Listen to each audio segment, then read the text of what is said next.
This week on the show, TikTok, good quality speakers, and smart lighting in your home.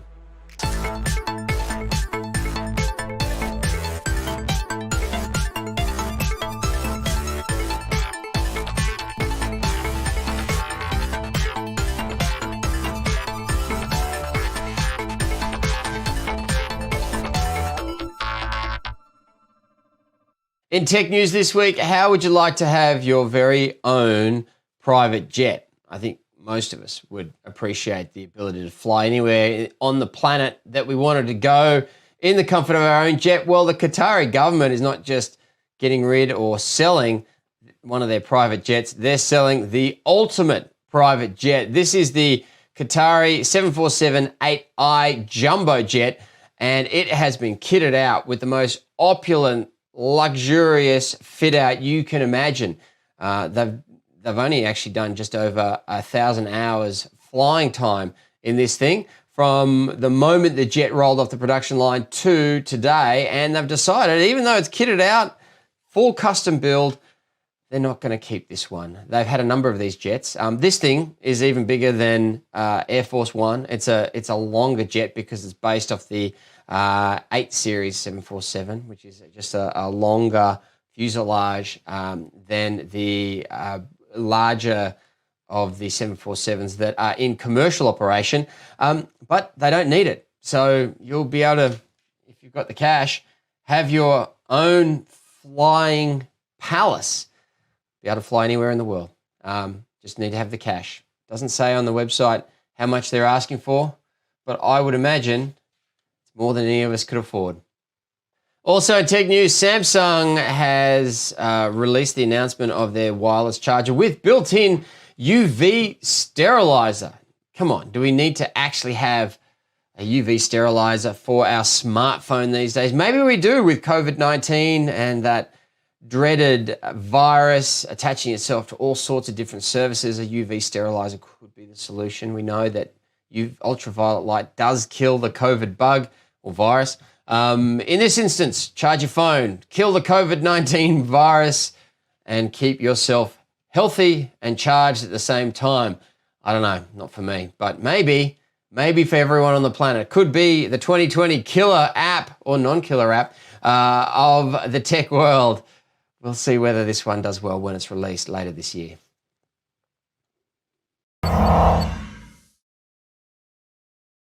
A few days ago, we caught up with Andy Kerr from Bowers & Wilkins, makers of high-end quality speakers. Their new speakers have just been released in the 7,000 range. And we spoke to Andy about making speakers. What's the hardest part of actually making a high-end speaker? I think the hardest thing to get right in lots of ways is the cabinet itself. It's probably the bit that you might not expect. You might not think you might first off think of the drive units, which are the bits that move, obviously, that move the air. But actually, it's the cabinet. I think the best analogy I can give you of this is a guitar or another musical instrument.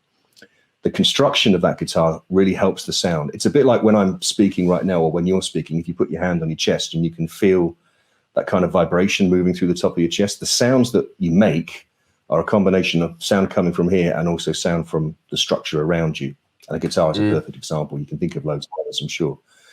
In a loudspeaker, we just don't want that at all. In a loudspeaker, we want, in fact, the complete reverse. The only sound we want you to hear is the sound that comes from the cones that move, and we don't want the construction that they live in to make any contribution whatsoever.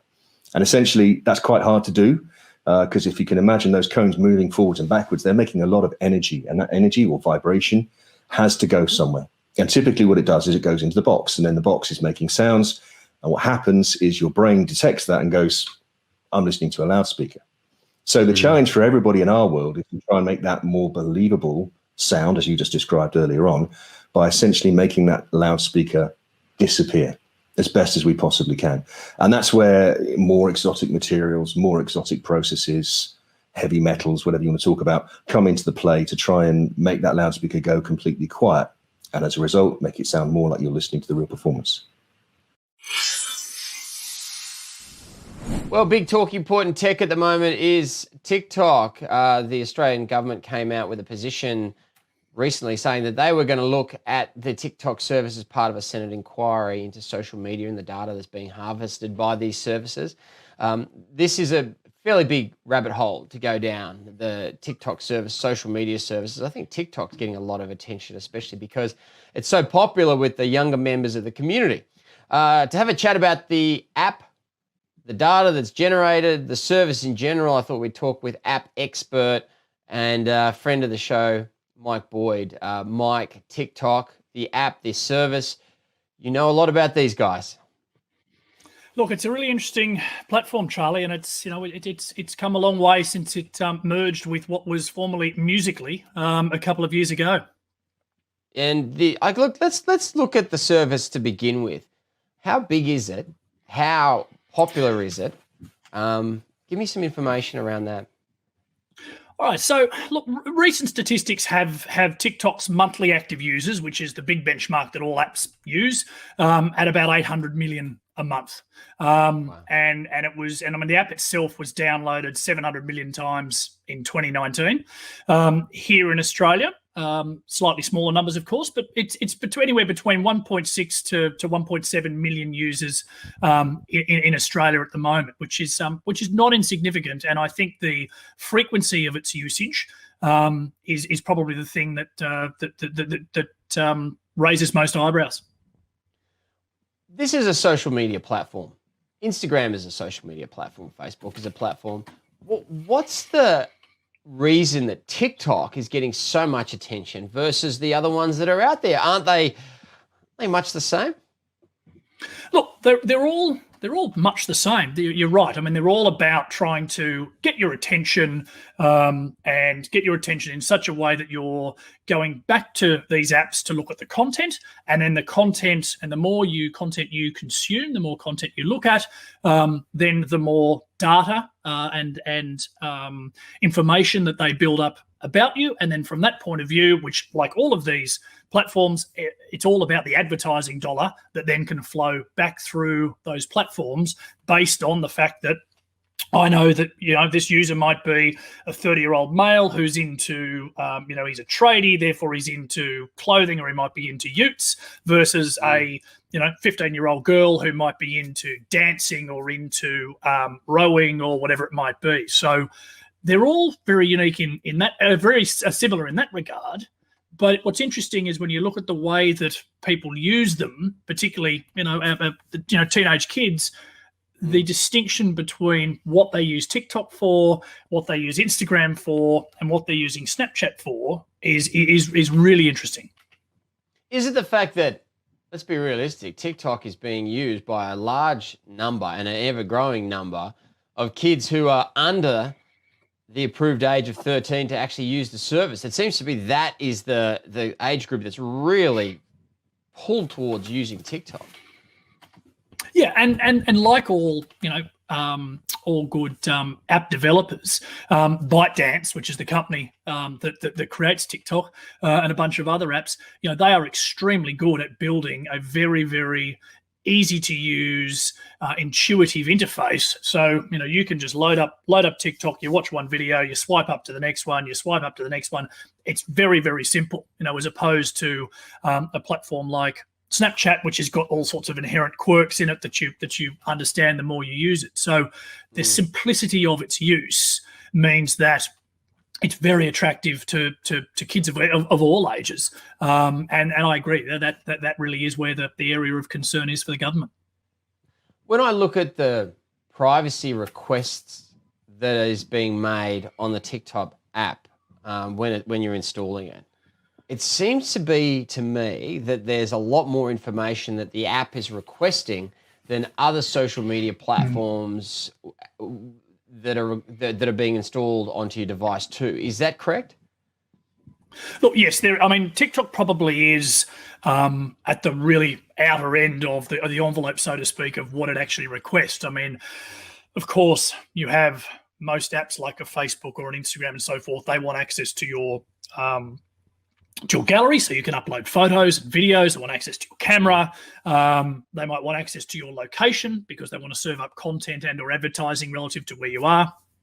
But it's where you then get into the other, not necessarily privacy aspects, but the way that the apps then can control what your device is doing. So, for instance, when you install TikTok on your device, it can prevent the phone from sleeping. It can also, on an Android device, it has full read-write access if you have an SD card inserted into your Android device. It can read the home screen settings. So there's lots of things that it learns about you and your device, which I think is certainly the situation that it's got itself into, and getting its being looked at very closely by regulators. But why does it need all that? I mean, if Facebook doesn't need that level of access, then why is TikTok needing that? And is that sort of the bit that's getting their hand caught in the mousetrap, so to speak? The fact that they've actually requested these access points or these authorizations. The things are being loaded onto handsets of kids, yet the kids don't understand the privacy implications of all of this. The parents who are obviously authorizing this don't seem to understand it or care about it. Yet in their hand, there's a device that can read and write to the SD card or understand so much more about what the handset is doing than just the operation of the app itself. That's right, and I think it is. It's that there's two sides to this in terms of it's the privacy aspects directly related to the user, and then it's the control over the device as we talked about. And then I think that really where it gets very serious is then that take all of that information, and then the question mark around where is that data going? Is that data being stored? In mainland China? Is it accessible by the Chinese government? Now, TikTok have come out and said that their data is stored in servers in the US and in Singapore, and that the Chinese government has no access to it. Now, that's a really interesting sort of response and not unexpected, until you then look at the fact that the Indian government and India, in TikTok's world, India is a third of their user base. The Indian government last week banned TikTok and a bunch of other apps as well because of serious concerns over privacy issues to citizens. Can you ban an app though? I mean, what does that mean? You can't use an app. Okay, well, so what? I mean, if the federal government in Australia came out and said, you can't use this app, what are they going to do? Block the access to it at the hub point into Australia of the internet? Well, how do you do that? Yeah, well, look. Essentially, they'll block it. They'll either make it illegal for it. So first things first, they'll ban its download on the app stores, and that's pretty easy to do. And most of these apps now, instead of asking you to sign up and put in your first name and surname and date of birth and email address and whatever else, they usually start off by simply getting your phone number. So essentially what they would do is they would not allow any, and this is obviously more geared towards new users, they wouldn't allow a phone number that starts with +61, which is the Australian country code, to be put into the app. So we've removed it from the app stores. We don't allow Australian phone numbers. And then what they would do is then they would block the IP addresses for the servers that actually provide all the content into the app itself. So they essentially cut off the supply lines of data to the apps. And then I guess it's up to the 12-year-olds and 10-year-olds to go and find a way around it if they can. The final question I wanted to ask you about this is, if TikTok is so bad, why is it being used so much by young kids, Mike? Do you think that the parents don't know, don't care, or just give in to the lobbying for them, their kids, as to why they should be able to access the service? Look, Charlie, I think it's a lot of those things. I mean, I've got a 17-year-old son and a 14-year-old daughter, and my wife and I have gone through all of this over the last few years. There is a lot of peer pressure. I remember, our son, I think it was, when he turned sort of 13, saying, "Look, I want to get Instagram," and it was almost that sort of modern day rite of passage. Right, I've turned 13 now. I can actually have Instagram now. So, I think there's a lot of peer pressure. I think also there is a lot of complacency with parents. I think there's probably a lot of parents out there that just don't know what they don't know. And I know that's sort of a harsh way to look at it, but there really does need to be a lot more education, I believe, coming through schools, but also coming through other channels for parents to say, look, this is what you really need to know. You don't need to know the ins and outs of how it works, but you really do need to know what the risks are here of for your child and what they might be exposed to on these platforms and what those issues could lead to. And I also think that to a certain degree, there's also the app manufacturers themselves, the app builders and designers themselves, that there needs to be a bit more transparency around what they're doing with content and what they're doing with this data, and being held to account to say our data is stored in these either virtual locations or physical locations. So there is a high degree of confidence for governments and for parents to understand exactly what the challenges and risks might be. Yeah, well, it looks like they've got a lot of work to do around confidence, especially with authorities, yes. No doubt with parents. But looks like the 12-year-olds of the community are totally fine with it, though. TikTok, we'll talk again about it. Mike Boyd, thank you for your time today. Great to have a good chat to you about this one. I hope we've answered everybody's questions and filled in a lot of the gaps about this service and what some of the nastiness of it could potentially be. We'll chat to you again soon. Appreciate your time. Excellent, Charlie. Have a good day. Continuing our chat with Andy Kerr from Bowers & Wilkins, we asked about the formats of music. What is the best format, and is it essential to use only the highest quality audio format when listening to music? Okay, so we work so obviously with uncompressed stuff, but lossless streaming is also available. It depends on markets, of course, but the likes of Qatari and Untitled, if they are available in your part of the world, offer very good quality services. There are others as well. I think essentially the more you put into them, for sure, the more you get out of them. What I don't ever want to get us involved in is saying, oh, you shouldn't listen to Spotify. I think a good system should be able to reward even, relatively speaking, lower quality sources of content, because ultimately the reason you buy a pair of loudspeakers is not to listen to digital file types or to think about streaming qualities. The reason you buy a pair of loudspeakers is to listen to music. That's really the point. And they won't necessarily be at their absolute best if what you want to do is throw in a low quality MP3 file. That's just the truth, because there's certainly more headroom within them. But on the other hand, if that's what you want to do and it means you're listening to music and you're enjoying it, well, who am I to say that's wrong? That's probably what a lot of people do on a daily basis. Myself, and I think a lot of the guys that I work with, we have, again, that kind of mixed model of listening. So I use Spotify to help me find new music. I use a very nice high-end record player at the other end of the scale when I want to have that me time. And then I have streaming services from other providers, and I also have RIP CDs. So as I say, I think the main point here is just enjoy yourself. Don't stress about the technical aspects of it. Just enjoy the experience of listening to an album and enjoying what that can do for you in a kind of an emotional, uplifting, whatever you want to call it, kind of state. All right, with part of the country under lockdown again, which is very, very sad to hear. We're thinking of everyone who's tuning in, who lives in Melbourne, who cannot go out and do what we've all been enjoying for the last few weeks. Well, one of the things that you might be wanting to do with your home, regardless of lockdown or not, is smart lights. The smart light is cheaper than ever, smarter than ever. And I thought today, with our chat with Jeff Quattromani, tech expert, we have a chat about what the latest in smart lights is. Welcome to the show, Jeff Quattromani. G'day, Charlie. Thanks for having me. Now, good to have a chat. The pricing of smart lights has come down a lot. Where are we at the moment in terms of what you'd be prepared or expected to pay?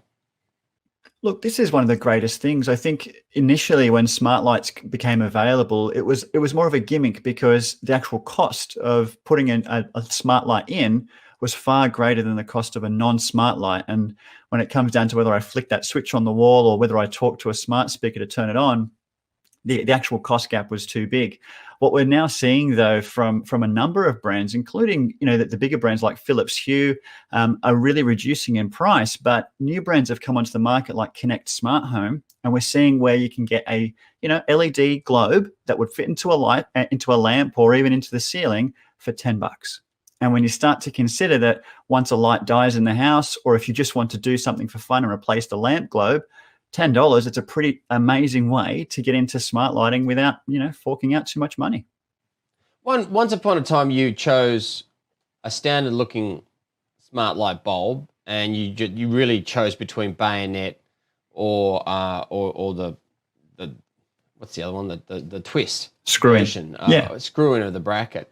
Now you've got all these different features, strips and inbuilt into the ceiling, and all these different options of regular light as well, allowing a much wider range of designs that you can include in your home, right?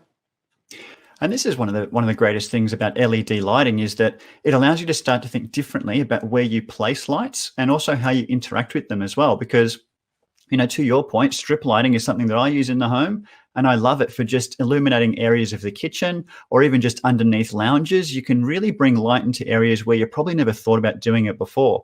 It doesn't always have to come from the ceiling.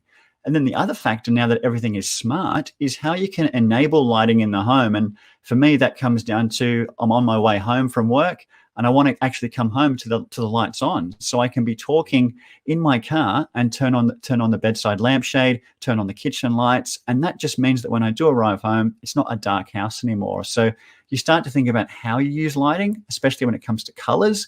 There's so many different things you can be doing when it comes to smart lights now.